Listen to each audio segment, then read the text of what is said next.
ብልጽግና የምርጫ ምልክቱን የስንዴ ነዶ አድርጎ መጥቷል። ማጭዶኝ የመጣው ነዶ ነጠብቀኝ የሚለውን ዘፈን የሚዘፍነው ፓርቲ እስካሁን አላወቅነው። በርግጥ በዚህ ዓመት ምርጫ ቦርድ ራሱ ይሄንን ማጭድ ለምርጫ ምልክትነት የሚጠቀምበት አይመስለኝም። ምናልባት እንስራ የሆነ ደግሞ እጅ እንደዚህ ያዘ እጅ ምናምን ካልሆነ በስተቀር ማለት ነው። አሁን የሚደግፉ ሰዎች ለቅስቀሳ ሲወጡ የሰው ማሳ እየገቡ ሊያጭዱ ነው። እንግዲህ ምልክት ለተግባር ገለጻ አመቺ ቢሆን የተሻለ ነው። ለምሳሌ የ97 ምርጫ ጊዜ ታስታውሱ እንደሆነ የቅንጅት ምልክት እቺ ነበረች። በማንኛውም ጊዜ በማንኛውም ቦታ ሊባል የሚችል ማለት ነው። መንግስትን ራሱ በጣታችን ነበር እናናድደው የነበረው። ያው መሀል ጣታችንን ከማውጣት እኩል ነበር መንግስት የሚናደድበት። ቆይ ግን አምፖሉን ለምን ተዋችሁት? አሃ እንደ አንድ ለወሬ እንደሚጓጓ ሰው ልትነግሩን ይገባል፣ ልታብራሩልን ይገባል። እኔ ግን ስገምት ይሄንን አምፖል ያስቀየራችሁ መብራት ኃይል አስታውሳለሁ። በዛኛው ምርጫ የኛ ቀበሌ ተወካይ ሆኖ የቀረቡት ሰው በተግባር ነው ማሳየው የፓርቲን አላማ ምናምን ካሉ በኋላ አዳራሹን በሩና መስኮቱ እንዲዘጋ አስደረጉ። ሁሉም ተዘጋ፣ ከዛ ጨለመ። እንደዚህ ነው ፓርቲ የሚያበራላችሁ ብለው ማብሪያ ማጥፊያውን ሲነኩት መብራት የለም። ቢጠቀጥቁት ከዛ እባካችሁ ሰዎች ታገሱ፣ እባካችሁ መብራት ይመጣል። ከዛ ቆይተው ደግሞ እንደገና በሻማም ቢሆን አላማውን አሳያችኋለሁ ቢሉ ሰዎች በሙሉ ያው የተሰበሰበው ህዝብ በሙሉ እንዲያፍናችሁ ልትገሉን ነው እንደ ለቀቁን ምናምን ብሎ በርና መስኮቱን አስከፈተ። እኛ ግን በጉጉት እየጠበቅን ያለነው ተፎካካሪ ፓርቲዎቹን መምጣት ነው። የኢዜማን አላማ ሐሳብ እቅድ ምናምን ጠንቅቀን አውቀናል። አሁን እንግዲህ ስለዚህ የነዶን ማሰሪያ ልጥ ካለንኩ ማለት አይቀርም። በተረፈ ግን አንድም ፓርቲ ባለመስማታችን ስጋታችን ጨምሯል። አሃ ምርጫው በፎርፌ ሊጠናቀቅ ነው እንዴ? ማለት እንደ እግር ኳስ ጨዋታ ለምሳሌ አንድ እግር ኳስ ጨዋታ ቀጠሮ ተያይዘው ከሆነ አንደኛው ቡድን ትራንስፖርት አጥቼ መንገዱ ተዘጋግቶ ምናምን ብሎ ቢቀር ቦታው ላይ የተገኘው ቡድን እንደሚያሸንፈው ማለት ነው። ባይ ዲፎልት በሚያሸንፍ ፓርቲ ነው ወይ የምንመራው ወደፊት የሚል ጥያቄ ለመጠየቅ ያህል ነው። እኔ ግን ባለፈውም ተናግሬያለሁ። ማለት ከምርጫ ቦርድ እንዳንሰረዝ ነው የምንወዳደረው ምናምን የሚል ፓርቲ ይዞ ማለት ነው ምርጫ ማከናወን የሚቻል አይመስለኝም። ወረቀትና ስክሪፕቶ ከማባከን ያለፈ ትርጉምም ፋይዳም የለውም። እኛስ ቢሆን ለምን ካለ ምክንያት አሻራችን ይደብዝዝ? ኧረ ሞት ይርሳኝና አብን የሚባለው ፓርቲስ ተዋጠ ወይስ ሰመጠ? እንግሊዘኛ ቋንቋ ላይ ኖ የምትባለው ቃል ላይ እንዳለችው ኬ ማለት ነው። ኬ እንግዲህ አለችም የለችምም ነው። ያለች ይመስለናል ግን የለችም። እንዴ የፌስቡክ ገጻችሁ ላይ ገብቼ ባገላበጥ በወር 2 ወር ምናምን አንዴ ያው በወቅታዊ ጉዳዮች ላይ የተሰጠ መግለጫ ከምትሉት በቀር በሙሉ የበዓል እንኳን አደረሳችሁ እንኳን አብሮ አደረሰ ለማለት ነው። እናማ ግንቦትን እንዲህ አፋፍ ላይ ያየነው ቢሆንም ለምርጫ የቀረቡትን ፓርቲዎች ምንም የማየት እድል አልገጠመንም። ያፋልጉን ማስታወቂያ ልናወጣ እኮ ነው ወይስ ድሮ ወደኛ የምትመጡትን አሁን ተገልብጦ እኛንን ወደ እናንተ የምንመጣው ፈልገናችሁ ምናምን ነው የምንመርጠው? እሺ የምናቃችሁ 3-4 ፓርቲዎችስ ቅስቀሳ የምታደርጉት በየቤታችን በየስልክ ቁጥራችን እየደወላችሁልን ነው? ይሄ ህዝባዊ ስብሰባ ትዕይንተ ህዝብ ምናምን የሚባለው ነገር ቅንጦት ሆኖ መቅረቱ ነው ወይ የሚል ጥያቄም አክለን ለመጠየቅ ነው። እኔ ወይ በቡድን እንሆንላችሁና የሆነ የታክሲ ሰልፍ ላይ ደግሞ የዳቦ ሰልፍ ላይ ምናምን እያገኛችሁ ትነግሩን የፓርቲያችሁን አላማ ፍላጎት ምናምን ልክ ይሄ እንደሚሰጉት ሰዎች ማለት ነው። ይሄ በየቤታችሁ በቧንቧው ወተት እናድላለን ምናምን እያላችሁ ቃል የምትገቡት ቀልድ በጣም ናፍቆናል የእውነት። በርግጥ ብልጽግና ዳቦን ካመጣ የስንዴ ነዶን ስለያዘ ማለት ነው እኛ ሻይ እናቀርባለን እንደምትሉ ምንም ጥርጥር የለንም። ቢሆንም እሱስ ቢሆን ማናየበት እሱንም ብትሉን ደስ ይለናል፣ ናፍቆናል በጣም ለማለት ነው። ብቻ ዝም ብላችሁ ተደብቃችሁ የምርጫው ጊዜ ድንገት የፈንጠዝያ ነገር እንዳታረጉብን ብለን በመስጋት ነው።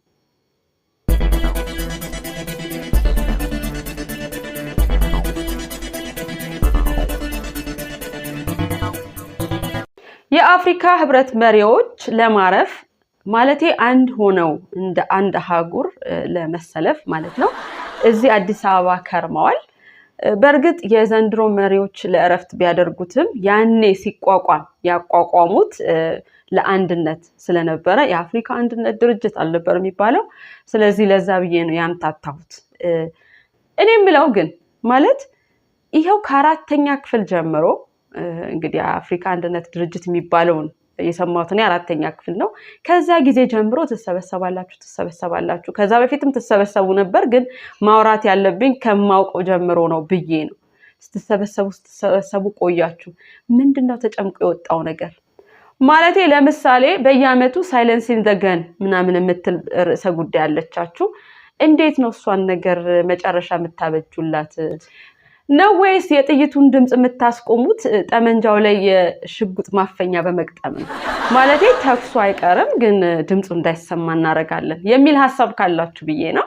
በነገራችን ላይ እኔ የአፍሪካ ችግር መሪዎቿ ራሳቸው ናቸው ብለው ከሚያምኑ ሰዎች መካከል ነኝ። ሌላው ቀርቶ አፍሪካ መሪ ባይኖራት ራሷ ህዝቡ ራሱ እርስ በርሱ ቢተዳደር ራሱ መሪዎቹ የሚያመጡባትን ችግር ያህል የምትቸገር አይመስለኝም። አሁን በቀደም የዚምባብዌ ፕሬዝዳንት የመሪውን የስልጣን ጊዜ የሚያረዝም አንቀጽ ህገ መንግስቱ ላይ እንዲካተት አደረገ የሚል ዜና ሰማሁኝ። ሌላው ሀገር የእድሜ ማራዘሚያ ምናምን ይሰራል፣ እኛ የስልጣን እድሜ ማራዘሚያ። ለነገሩ የሚቀለው እሱ ነው እንዴ? መንግስታችሁን ከማስተካከል አንቀጹን ማስተካከል የሆነ ህገ መንግስቱ ላይ አንድ አንቀጽ መጨመር እኮ ነው፣ ቀላል። እኔ ግን አንዳንድ መንግስታት ህጋዊ ለመሆን የሚሞክሩትን ነገር ሳናበረታታ ማለፍ ያለብን አይመስለኝም። አሁን ለምሳሌ የሆነ ግራግሩ አንከስ የሚያደርግ ሰው ማሰር ሲፈልጉ ምን ያደርጋሉ? ግራግሩ አንከስ የሚያደርግ ሰው ነው የዚህ ሀገር የሰላም ጠር። እንደውም ቀድሞ ነገር ጠዋት ሲነሳ በግራ ጎኑ በመሆኑ ምክንያት ሀገሪቷን ችግር ውስጥ የከተቱ እንደነዚህ አይነት ሰዎች ናቸው የሚል መግለጫ ካመጡ በኋላ አንድ ይሁን አንቀጽ ያካትታሉ ህገ መንግስቱ ላይ። ከዛ በኋላ ሰውየውን ያስሩታል። ሰውየው ከታሰረ በኋላ አንቀጹ ይረሳል። እንግዲህ ታያችሁ እኚህን ሰውዬ የስልጣን ወንበራቸው ላይ ለማክረም ነው ይሄ አንቀጽ የተጨመረው ማለት ነው። ለሀገሩ ምንም አይነት ፋይዳ ለመፍጠር አይደለም። በርግጥ የቀድሞ የዚምባብዌ መሪ ይሄ አንቀጽ ሳይኖር ነው የስልጣን ዘመናቸው ከእድሜያቸው እኩል የረዘመው። ስለዚህ እንደነዚህ አይነት ሰዎች ቢያንስ አንቀጽ ወርወር አድርገው ታኳ አድርገው ምናምን ቢያስቀምጡ ልናመሰግናቸው ይገባል ለማለት ነው። ብቻ የዚች አፍሪካ ነገር ትናንትም ዛሬም ነገም አሳሳቢ ነው። ከድጡ ወደ ማጡ ነገር እየሆነብኝ ነው። እኔ መቼም አንድ መሪ የሚያዝበት ካዝና እያለ ይቸገር ምናምን አልልም። ያን ያህል በጣም መልአክ እንዲሆኑ ምናምን አልጠብቅም። ግን የሀገሪቱ መቀነት እየፈቱ የራስን ኪስ መሙላት ኃጢአት አይሆንም እንዴ? አንዳንዶቹ እኮ ለሰማይ ቤታቸው ጭምር የሚሰበስቡ ነው የሚመስለው። አሁን የቀድሞዋ የኛ ቀዳማዊት እመቤት አዜብ መስፍን፣ ወይዘሮ አዜብ መስፍን ይቅርታ፣ በሩዋንዳ ቁጥር 1 ኢንቨስተር እንደሆኑ በቅርቡ ሰምተናል። ያው እንግዲህ ባላቸው በሚያገኙት እሳቸው ስራ እንደሌላቸው እናውቃለን። ባላቸው በሚያገኙት 5000 ደሞዝ አብቃቅተው ኢንቨስተር እንደሆኑ እናውቃለን። ፎርብስ መጽሔት ምን እየሰራ እንደሆነ ሊገባኝ አልቻለም ይሄን ካልዘገበ። እኛ ግን እንደ አንድ ተአምረኛ ኢትዮጵያዊት በጣም የምናደንቆት እና የምናከብሩት ነን። ምን ነው ታዲያ ያን ጊዜ ሀገሪቱም እንደዚህ አብቃቅታ ሱዳንም ቢሆን ሄዳ ኢንቨስት እንድታደርግ የሆነ አይነት ስልጠና ቢሰጧት ነው። እንደው ግን ከየት አምጥተው ነው ብሎ የሚጠይቅ አንድም ሰው የለም። ለነገሩ በሲሾም ያልበላ ሲሻር ይቆጨዋል። ተኮትኩተን ውሃ ጠጥተን ምናምን ያደግን ሰዎች ነን። እናማ የአፍሪካ ህብረት መሪዎች በአመት አንድ ጊዜ ቺል ለማድረግ እንደምትገናኙ የደረስንበት ሲሆን ግን ያው ዋናው ጉዳያችሁ እሱ ቢሆንም እግረ መንገዳችሁን ግን አንዳንድ ጊዜ ስለ አፍሪካ ብትወያዩ መልካም ነው ለማለት ነው። ለምሳሌ በአንድ ገንዘብ ስለመገበያየት የተመሰረተበትም ዓላማ ይሄ ስለነበረ በማከላችሁ ትብብር ስለመፍጠር፣ የንግድ የመሳሰሉት ትስስር ስለመፍጠር፣ በራሳችሁ ስለመቆም ከዌስተርን ተጽዕኖ በቀጥታም በተዘዋዋሪም ነፃ ስለመውጣት ምናምን ብትወያዩ እግረ መንገዳችሁን እኮ ብትወያዩ ለማለት ያህል ነው።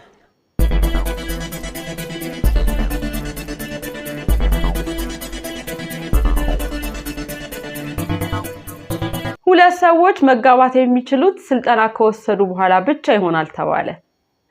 አይ ቲንክ የቴኳንዶ ስልጠና መሰለኝ። እየቀለድኩ ነው። ባለትዳሮች ግር ብላችሁ እንዳትሄዱ።